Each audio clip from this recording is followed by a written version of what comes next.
महाराज जी, एक इसमें प्रश्न है।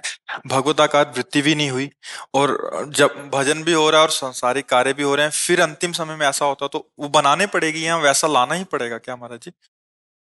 देवर्षि नारद जी कहते हैं कि अभी जिसने भजन भगवान का शुरू किया और पूरा नहीं हुआ, और भ्रष्ट हो गया या शरीर छूट गया, तो कह रहे हैं वो कर्म धर्म करने वालों की गति को नहीं, वो उत्तम गति को प्राप्त होगा।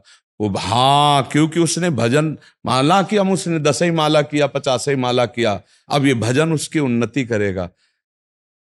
वो कुलवान ऐश्वर्यवान ऐसे उत्तम कुलों में जन्म लेगा और जन्म से ही उसकी भक्ति का रंग चढ़ेगा और आगे। इसलिए महाराज जी देखा जाता है कि कुछ बच्चे ही बचपन से ही भगवत मार्ग पे चलने के लिए प्रेरित हो जाते हैं क्योंकि खुद से क्योंकि उनका पूर्व का भजन है। ये पूर्व का। हाँ, अब जैसे अपने जीवन में देखा कि हमको किसी ने समझाया नहीं है कि भजन करने का उत्तम कार्य होता है, ऐसा कुछ नहीं। जब हम आके स्कूल से बैठते तो बाहर दरवाजे के तखत रखा था, जो इसमें तखत में बैठते एकांत होते, तो वह एक गणित चलने लगती थी अपने आप दिमाग में, यार माँ मरेगी, पिता मरेगा, परिवार, ये कौन मेरा है, मेरा कौन, आखिरकार हमारे जीवन का लक्ष्य क्या है। एक कक्षा 5 की बात बता रहे, 10 12 40 तो पढ़ते ही होंगे रोज, ढेर सा। फिर हमारे मन में एकदम आया, भागो संसार से, भागो भगवान को प्राप्त करो। हम ये बताना चाहते हैं ये कौन मुझे सिखा रहा था, क्योंकि मेरे हमारे हृदय की बात है ना, ये मुझे कौन, ये पूर्व का भजन। पूर्व में भगवत प्राप्ति नहीं हुई तो वो भजन व्यर्थ नहीं गया।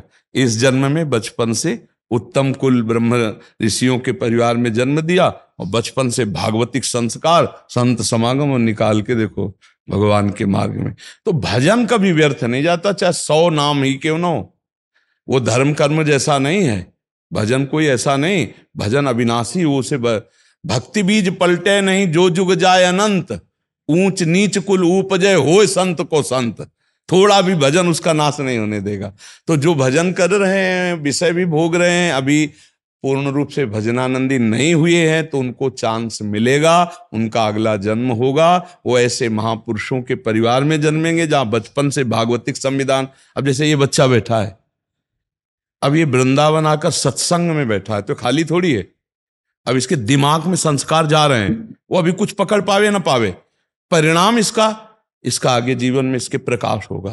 अब ये सत्संग में आया, सब बच्चे थोड़ी आ सकते हैं। अब इसका पूर्व का पुण्य है कि वृंदावन धाम में सत्संग में अपने माता पिता के संग आ गया, परिवार ऐसी जगह हुआ जो सत्संगी मिले, अब वो भी सत्संग में बैठा है। और एक बच्चा है और बच्चे के सामने बोतल से शराब पी रहे, वो देख रहा है, उसके संस्कार बन रहे, पापा ये कुछ पी रहे हैं, धीरे धीरे वो चखेगा, और जब पापा उसको डांटेंगे तब वो आगे बड़ा होके पापा के थप्पड़ जमाएगा, क्योंकि पापा ने संस्कार ही यही डाले। तो ये अशुभ कर्मों से ऐसा संग मिलता है और शुभ कर्मों से ऐसा संग। महाराज जी, ये गति हो गई कि बचपन से।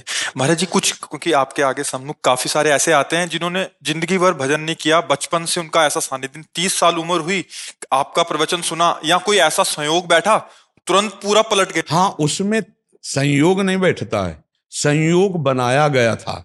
पूर्व जन्म का भजन का संयोग उनका 30 वर्ष तक उनको भोग भोगने थे, 30 वर्ष के बाद फिर पलटा मारेगा जीवन और वो महान भक्त बन जाएंगे। ये नहीं कि शराब पी रहा है, मांस खा रहा है, व्यभिचार कर रहा है तो उसके जीवन में भजन पूर्व नहीं रहा है। अब जिस दिन पलटा मारेगा, किसी संत की वाणी जैसे चिंगारी है और फूस रखा हुआ है, ज्वाला बन गई थी चिंगारी, उसके जीवन में था पूर्ण। अल्ले और कोल्ले जी में जो बात, हाँ, जो अल्ल कोल्ले जी का चरित्र आता है वो इस बात का प्रमाण देता है कि देखो राजा के संग वो सब खाना पीना शिकार सब करते थे, लेकिन थोड़ा सा परिवर्तन हुआ, महाभागवत बन गए। तो इसका मतलब इस जन्म का नहीं था, पूर्व जन्म का उनका वो भोग विलासिता भी थी और पूर्व जन्म का भजन भी था। और जब भजन का समय आया तो भोग विलासिता मिटिया मिट हो गई और महापुरुष बन गए। और जब भोग विलासता का समय आया तो एक भी भजन नहीं करते थे, बस ऐसे लगे हुए थे। तो ये भजन कभी व्यर्थ नहीं जाता। आप 10 बार नाम ले लिए राधा राधा, ये अब आपको उठाएगा, आपका कल्याण करेगा। तो जीव का कब कहाँ कैसे समागम हो जाए, जैसे हमारे भाई बहन भारत के सुन रहे हैं और बदल रहे हैं, तो इनका पुण्य है। इसीलिए हम कहते हैं तुम्हारा धन्यवाद हमारा नहीं, आपका धन्यवाद। अगर आप हमारी बात ना माने तो हमारी बात का महत्व क्या होगा? आपने बात को पकड़ा, आपने बात को माना, तो आपके जीवन का परिवर्तन हुआ, तो आपको धन्यवाद। महाराज जी, आप एक वक्तव्य में कहते हैं पुण्य पुंज बिन बिले न संता। जी, तो मतलब पहले उनका बिल्कुल तब वो बिल्कुल, ऐसा हाँ लगा। बिल्कुल बिल्कुल बिल्कुल।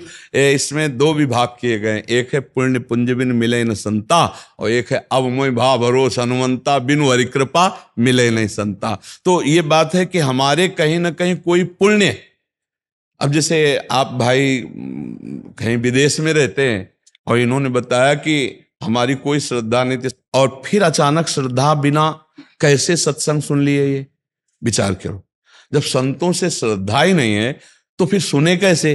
तो कहीं ना कहीं श्रद्धा थी, ये जान नहीं पा रहे थे। इनके अंदर श्रद्धा थी, पर इनकी श्रद्धा को जागृत करने की जरूरत थी, फू मारने की, चिंगारी थी, तभी पकड़ लिया। देखो आज वृंदावन में संत समागम में बैठे, ऐसा नहीं कि ये नास्तिक थे, ऐसा नहीं कि ये दुष्ट थे, श्रद्धा थी पर वो दबी हुई थी। वचन गए, एकदम जागृत हो गई वो थी। अगर होती नहीं तो हमारी वाली भी वीडियो की लाइन ऐसे क्रॉस कर देते, लेकिन इन्होंने सुना, इसका मतलब श्रद्धा थी। अब वो जागृत हो गई तो आज वृंदावन में हमारे सामने बैठे। आप ये समझो, हर जीव का किसी भी समय कल्याण हो सकता है। भगवान की कृपा कभी भी ऐसा ठोकर लगा सकती है, ऐसा संयोग बना सकती है कि वो नीच से नीच आचरण करने वाला वो एक महापुरुष बन सकता है। देखो बिल्व मंगल जी चिंतामणि वैश्या में कितना आसक्त थे, ठोकर लगी और महात्मा बिल्व मंगलाचार्य बन गए, नहीं बन गए? जो सीधा राम नहीं बोल पा रहे थे वो ब्रह्म ऋषि बन गए। क्या है भगवान के चमत्कार का देखो प्रभाव। एक नीच आचरण करने वाला महापुरुष बन सकता है, क्योंकि वो भगवान का अंश है। जब चाहेगा तब बदल जाएगा, वो भगवान का अंश है।